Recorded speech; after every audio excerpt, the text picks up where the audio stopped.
everyone, welcome to your final week of lectures on research methods. So in the two lectures that you've got this week, we're going to be thinking about how to design a piece of research. So these two lectures are going to be really helpful for the second part of your portfolio task. And so in the first lecture, I'm going to be outlining what we want you to do in that first task. In the second task, and how it really builds upon what you've already done for that task one. And then in the second lecture, we're going to be thinking much more practically about actually how you design a piece of research. So it's one thing having a really good idea for a piece of research, but actually planning out how you're going to conduct that research can take quite a lot of time. And so the second task for the research portfolio is really good practice actually for you to start thinking about how you might do that, especially in preparation for next year where you're going to be doing a dissertation. So what we're asking you to do for this task two, you have already identified a topic. You should have already started reading around that topic and starting to really make connections between the reading that you've done.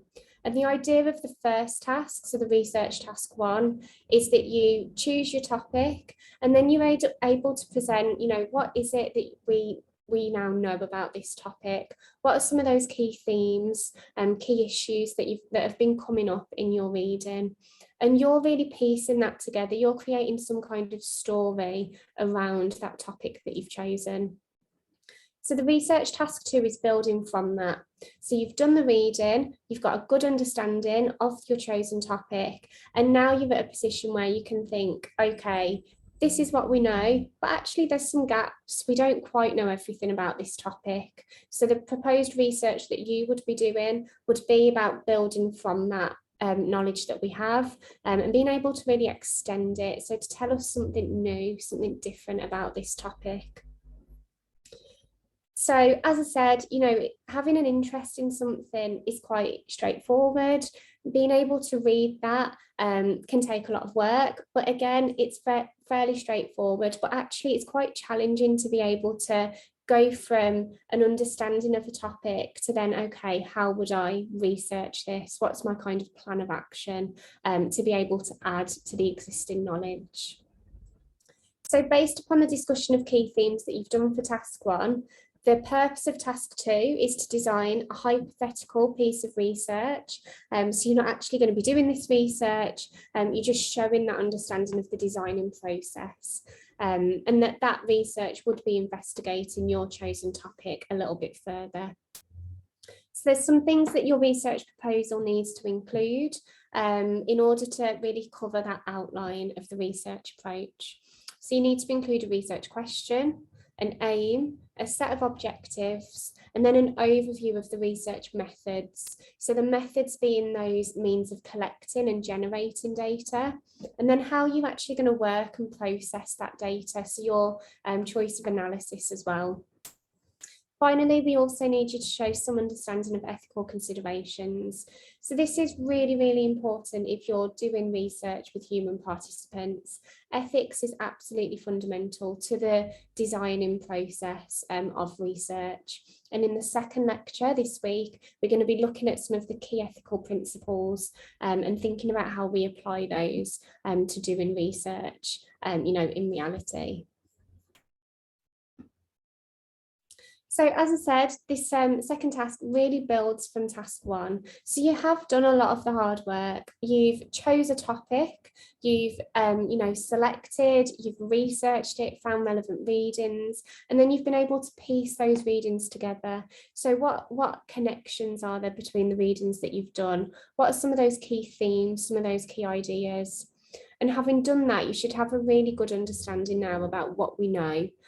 So all research, when we're designing it, before we start planning a piece of research, it's vital that we know what we know already, what research has been done, and how can my project, how can my research that I'm designing really build on that and extend it. So it's important, we don't want to be just replicating research that's already been done. So having that understanding is really, really vital. So you're going to be trying to identify in that task one, are there any gaps that need to be, any gaps that need to be further researched? And then your research proposal would be about trying to, design a project that's going to target that gap, that's going to tell us more. So what is a research proposal? So a research proposal is a really important document that comes at the very beginning of planning a piece of research. It's something that really helps us to make sense of what it is that you want to find out, what's your questions, what are the kind of aims of the project, and then practically how you plan on doing that as well. So it's going to have a broad overview of the main topic. That's what you've done. So you've done that broad overview in task one. It really needs to consider the scope of the research methods and any ethical implications that relate to these methods. So thinking about methods is really important. If you are interested in the experiences that someone might have had, research methods are the kind of tool to help you go and get that information. So would it be interviewing? Are you doing focus groups? Are you doing more creative arts-based methods that we spoke about in the qualitative research lectures? But what the research proposal does is really help you think about how you're going to be approaching that research project and really the logistics of actually how you're going to be planning and designing. So before conducting a piece of research, it's really important that you show that, as the researcher, you're being responsible and you're holding yourself accountable to this project that you're planning. So you have to show that you've given thought to the designing of it. And as I mentioned earlier, really, really great practice for next year when you come to do the dissertation. You're already going to have some of those skills, that understanding of how you go from identifying a topic to researching it, reading around that topic, to actually going and conducting a piece of research. So basically, the research proposal is asking, how are you proposing to do this hypothetical piece of research? What is it that you're setting out to achieve? What is it that you're wanting to find out? And then how are you going to be trying to generate that information that you'd need? So in the research proposal, there's going to be these 6 things that you have to include, and there is going to be a template on Moodle with these 6 things as headings. So feel free, download that Word template that's going to be on Moodle and use that to write this part of the task. Obviously, feel free to do your own, but you need to make sure you've got these 6 headings within the piece of work. So you need a research question. So what are you asking? What are you trying to find out? And then the research aim is a broader, kind of more general, what the research is aiming to do. The research question and the aim tend to be very similar, but the research question it's a question, you're asking something, whereas the aim is much more of a broad statement of what the research is going to be doing. The objectives, that's a set of objectives of how you're going to be doing this. So breaking that research aim down a little bit more. The methods, so this is going to be a discussion of what methods you're going to be using to answer that question. So to be able to meet that aim, those objectives. And then, as I said, analysis. So you are doing, the methods are your means of data generation, data collection.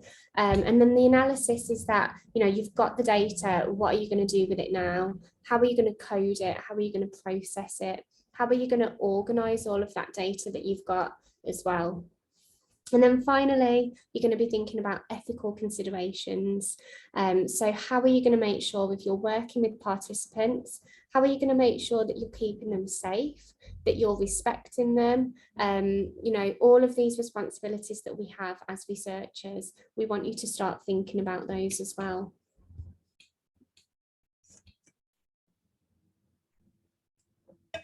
So what is it that we're interested in? So This is important when you're designing research. You might be interested in a topic, you might be interested in obesity, you might be interested in disability, but there are so many different ways that you actually could go about, researching disability. And this really all depends on your approach as a researcher. What is it about disability, for example, that you care about? What is it that you want to find out about that? What do you want to change? What are the key issues for disabled people that your research is going to be trying to learn more about and then make the necessary changes? So what does your research need to do to be able to make this change? So does your research need to find out more about someone's experience to be able to make changes? Does your research need to know more about the scope of a particular phenomenon, about any patterns that might exist? And then upon knowing about those patterns or knowing about those experiences, you're able to make some suggestions for moving forwards. Writing a research question. So this is going to be the first part of your portfolio 2 task. So the research question should be clear. It needs to be easy to understand. It needs to not be too long. It needs to be, this is a question, and for the reader, so from us that's going to be marking this piece, it needs to be really clear what's the topic that you're researching, and what kind of approach. It should be quite obvious from the research question whether you're planning on doing a qualitative piece of research or the quants piece of research. It needs to be focused. So it needs to be targeting some of those specific things that you want to know. So for example, as I said, you might be interested in disability, or you might be interested in obesity. But what is it about obesity? That's a really broad topic. Is it about, food behaviours? Is it about healthy eating? Is it about exercise? Is it about our environments? All of these factors that can help us to understand more about obesity. Now, even though it needs to be clear, it needs to show that level of complexity of the data, of the question that you're asking. So a research question shouldn't have a yes or a no obvious answer. So it shouldn't be a question that you can answer with yes or no. It needs to be a question that, you're employing research methods, specific research methods, to be able to go out and find some information to be able to make some kind of answer. Ethical, should you really be asking this question? So ethics, as I said, it's not just something that we do after the project, it's something that's at the very, very beginning of a project. So for example, is the research topic that you're interested in sensitive? If it is, you need to think about what kind of question you're going to be asking about that topic that's going to be sensitive to the topic, that's going to keep people safe, that's thinking about the kind of information that you need and how you can really responsibly and sensitively go and find that information. It needs to be feasible. So can this question actually be answered? The logistics of planning a research project, we can start by really wanting to kind of ask those really big questions, but can you answer that within one research project? The methods that you're proposing, are they going to be, are they appropriate to be able to answer that? It should be useful. So part of what you're going to be doing for research task 1 is identifying this topic and why it's important. Why is this a relevant topic to be thinking about? So why do we need to know the answer to this question? So in terms of thinking about posing research questions, some good starting words tend to be how and why. So you're constantly asking yourself, why is this happening? Or actually what's happening here? What's the process? How is this certain phenomena happening? Some not good words are who, where, when, and what, because they tend to be, so who and where, for example, they're going to be quite obvious answers. where something is taking place or who is impacted by something, and when and what. They're quite tricky questions to be able to pinpoint. So the research question needs to be to have these kind of good exploratory, investigative opening words. Aims and objectives. So what is it that you're hoping to achieve? That's the aim of that you need to write down. So a really easy way of starting that is this research aims to, and then you follow that with a statement of intent. So broadly, what you're trying to achieve by doing this piece of research. And as I mentioned before, that should really kind of directly relate back to the research question. The objectives are a set of actions that you're going to be doing in order to achieve that aim. So the aim is more of a what, you know, what is it that you're trying to achieve, and the objectives are how. So how are you going to achieve that aim? And it's with these specific statements, these specific objectives, that you're going to be meeting that aim. So generally, we would say that objectives need to be SMART. They need to be specific, measurable, achievable, realistic, and time constrained. Now, in the lecture slides, I've put a link to Pat Thomas's to a blog that was written by Pat Thomas, and it's called Aims and Objectives, What's the Difference? Because usually when we're talking about aims and objectives, students can get a little bit confused and kind of see them as one thing. And actually the purpose of an aim and an objective is very different. So it's a really good, you know, it's a short blog, but it just talks about, you know, what is an aim and how do the objectives kind of develop that? How do they explain how you're going to be achieving that aim? Choosing methods. So methods are the tools that researchers use to gather, analyse data, write and present their findings. So the methods are how we're actually going to go and get that data, how we're going to generate the data that's going to be answering the question that we've originally posed. Now, it's important to know that no methods are perfect. You know, the past couple of weeks, we've looked at qualitative approaches and quants approaches, and we've looked at various different examples of methods within those approaches. And in doing that, you know, you're acknowledging that there are these different approaches. And so when we choose a method, it's important to recognise that that's always a compromise. There's never a perfect method out there. But what we do need to do is to justify why we've chosen a method. And so why is, you know, although it's not perfect, why is this method the most appropriate way of answering our question? Now, methods also need to be realistic. They need to take into account the time and the money that you've got to conduct the research. So if you're, you know, one researcher doing a project over the course of a few months, it's going to be really unrealistic for you to go and do 100 interviews with a particular group of people. So the methods also need to really show that you're considering what the question is and actually what's the data that I need, and how can I get that data realistically within the particular time frame or within the set of resources, facilities that I've got available to me. So what I'd like you to do is to think about methods in a little bit more detail, and we're going to be picking this up as well in the talk session that you have next. And we're going to be trying to get you to think about the strengths and the weaknesses of both qualitative and quantitative research methods. So again, no method is perfect, but we need to know why we've chosen a method. It can't just be because we like doing interviews, for example, or we like doing surveys. That method needs to be justified as the most appropriate way of getting our data to answer the question. So it's also important that we understand the strengths and weaknesses of the methods that we choose in order to try and overcome some of them when we're conducting research, or to be able to at least reflect upon what those limitations are when we're writing up our data and when we're writing up our research project.